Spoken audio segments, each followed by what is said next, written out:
NCF stand yaffe kalulu kano njagala kiddamu nnyo ne basaba batulaba olwaleero tuna directive okuva Ministry of Gender ffe tuli under the ministry NCF eri under UNCC eri under the ministry so ffe tutuukiriza minister kyabawandiise ebbaluwa eno yabadde received on the 24th ne stamp yayo yiyo era nga minister yagiwandiise n'akoopingira abantu baabano yagiweereza Attorney General wa Uganda nagiweereza Minister of Internal Affairs nagiweereza Minister of State for Gender and Culture Affairs nagiweereza Permanent Secretary wa Minister of Gender nagiweereza Inspector of Police nagiweereza Chairman National Culture Forum yenze nagiweereza Chairperson Uma ebbaluwa eno yabadde egamba for a meantime akalulu kano tekabaayo eno directive from the minister it is not from Ragadi it is a directive ng'agamba nti waliwo abantu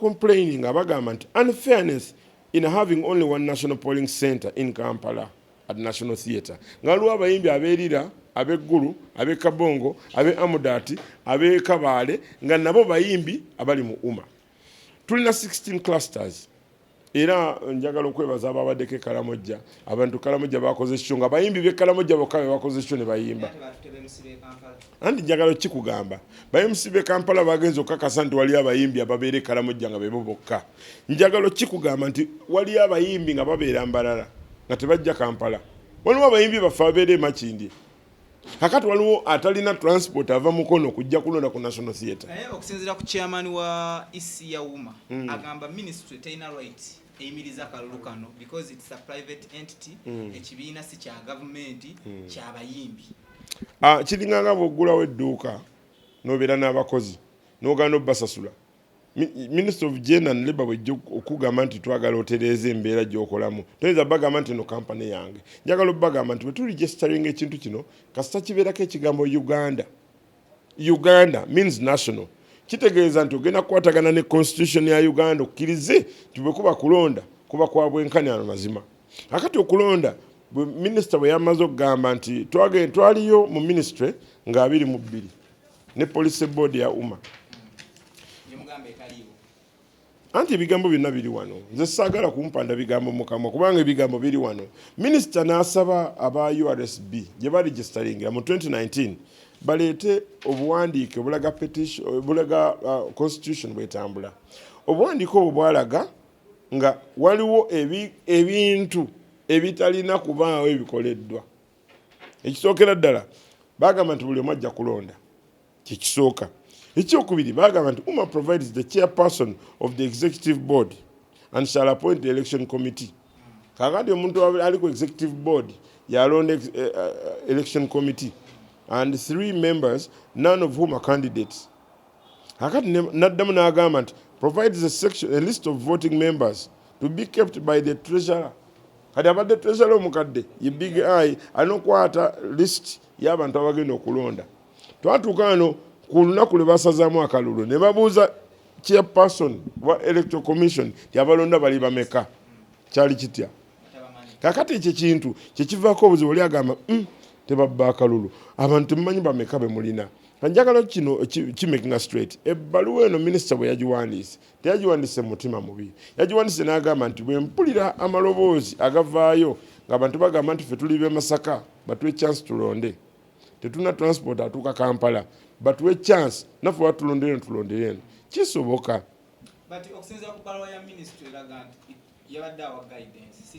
anti yabadde awa guidance naye eno directive guidance yayogedde unfairness of having only one national polling center in Kampala complaining of distance since they may not be able to come to Kampala abantu bali lack of inclusivity kitegeeza ki abantu balina ID za Uma nga bali Mbalala balina ID za Uma nga bali Kabaale kino njagadde kyogera bwenti si nti buli munnamawulire alina kamera ye so bakutuma okukola okuripotinga amawulire nga tolina kamera oluusi kiyinza okulemesa rights ze z'omunnamawulire kakati njagala kugamba si nti buli muyimbi alina essente zituuka Kampala andi njagadde kibeere very clear kati gwe olowooza lwaki bapetitioninze ab'ejjinja mukyala Sylvia Chansuti yawandiise n'agamba ffe yadde ejjinja teri wala nnyo tetujja kimeekinga nze soogera ku mannya g'abantu, nze ndi vegetarian. Era bwe kiba nga kituufu kijja kulabika, kubanga toyinza kulaba mukka nga tewali muliro.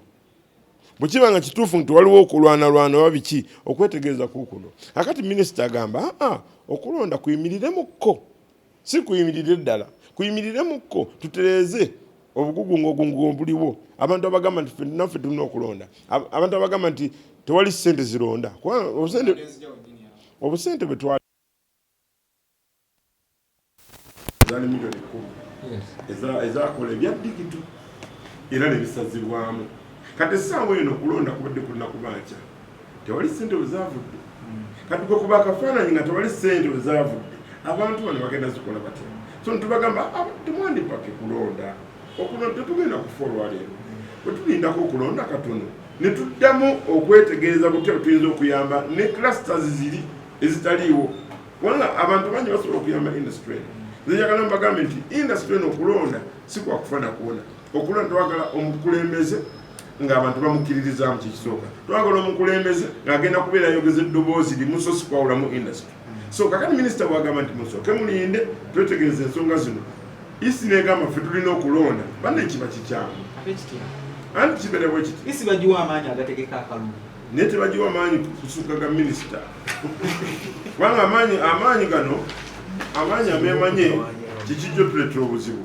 Nze ntuukiriza kye bawandiise. Nze minisita yaŋŋambye, I want you to make my directive very clear. Kati okulonda tekuliyo okulemesezza. Kulonda gye kuli tekuliyo. Ebbaluwa eno etegeeza bweki okulonda kugenda kuwummulamu ko tekujja kuba nga 28. Bwe kunaabaayo olunaku olw'enkya. Kuba ye chairman agamba nti tulina okubeerayo. Chairman bw'agamba, naye chairman sisuubira nti alina amaanyi agasinga minisita. Minisita bw'awandiise bw'ati awandikidde Attorney General, n'awandikira poliisi, n'awandikira UNCC, n'awandikira UMA, n'awandikira NCA. Chairman yawandikira minisita, n'awandikira poliisi, n'Attorney General Friday. Ng'abagamba lwaki ensonga balina okulonda na lwaki bakategeka bwe batyo. Andi kyenkugambye, minisita avunaanyizibwa bino tuleme bitawangula. Minisita avunaanyizibwa ku ministry gye tufoolingamu awandiise ebbaluwa eno ng'alabye okwemulugunya. Bino si byakulwanira, bino si byakifuba, bino byakukkiriziganya nti nze nga Ragadi chairman wa NCF ntuukiriza minisita kyagamba. Ebintu bino obadde obiraba tebizzeewo olwaleero, ensonga zino zizze zibeerawo. Lwaki mubadde temuli interveninga? Because one time nakolako naawe interview ne nkugamba akalulu kategeke eggwanga lyonna n'ongamba oli eggwanga lyonna asasule ateekewo ssente otujja kukamutegekera. Anti kibeera bwe kiti. Bw'obanga tonna mmere yakulya togula mbwa nzungu. Njagala okwogera amazima. Twakkiriziganya tukole ekintu ekisinga okuba simple, kyali kya digito. Nti buli muntu ali wano mu Uganda bw'abanga mu buufu alina kiri mobile money ku ssimu ye. Nesisuubira nti gwe mobile money wo ayinza okugenda kuwa omuntu omulala nga tonyize password. So ne tugamba nti kale tusooke tulabe ensonga ki yavaako ekya digito kigaane. Banne tumutandika kuvuma abantu. So nze kyenjaga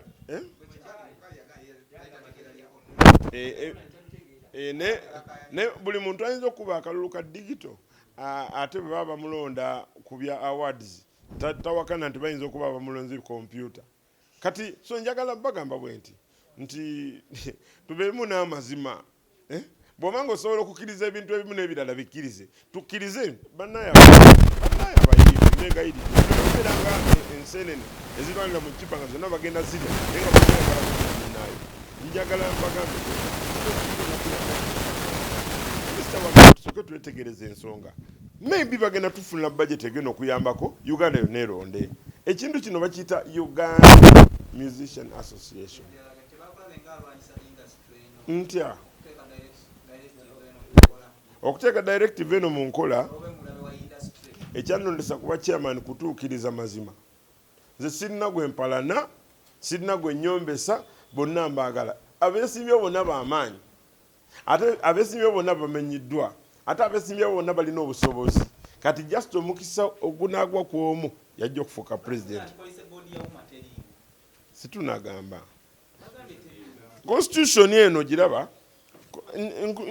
kino nkikusomedde very clearly kati bwe baleeta constitution eva mu URSB minisita n'agiinterpretinga kyova olaba yaweereza gundi message yaweereza attorney general message ainterpreting ne URSB nenyonyola bulungi this is how it is. Bino si byakulwana na muntu, bino si byakuwalana, bino si byakwogera bigambo bingi, bino byakutuukiriza nsonga. Ekya constitution saagala tukigende mu nyozi siri lawyer. Ebino tebikuba ofiisi yo. Ate yange ensonga zonna zino zigenda mu maaso ng'oziraba police board bagiteekawo olaba isi ne bagironda ng'olaba akalu bakategese olaba obuddeyo kati nga kankya. Awo oyinza okufuukira kompyuta obeera ng'okola archive mu bwangu. Nze ndi muntu nga ggwe nti omuntu bw'abanga alina constitution gy'alina mu ngalo ne constitution gy'ateeka mu URSB oni gw'onenya. Kubanga kyemmanyi nti URSB bw'obanga olina kirala ky'okoze amendment ogenda n'osasulayo emitwalo 2.5 n'oteekako amendment yo constitution. Ebintu bibiri okumanya n'okutegeera. Waliwo kye bayita misinformation and misunderstanding.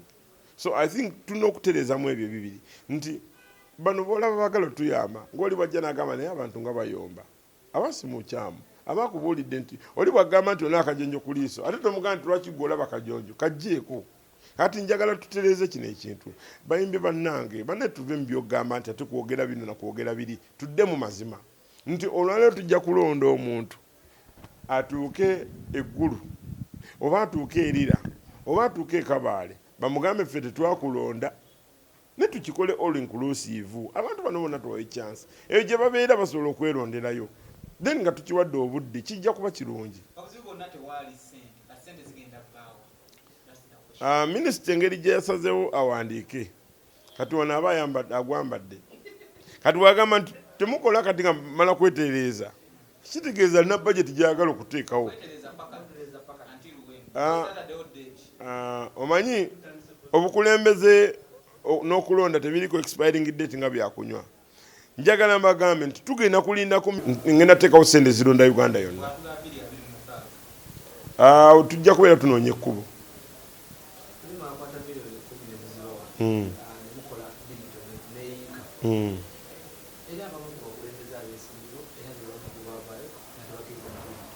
Anti buli omu omanyi bw'obeera mu competition obeera olala nga gwasinga.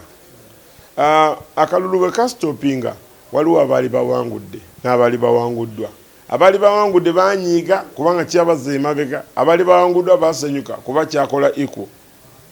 So that is the thing. Ne twetaaga okukola akalulu nga kali free and fair.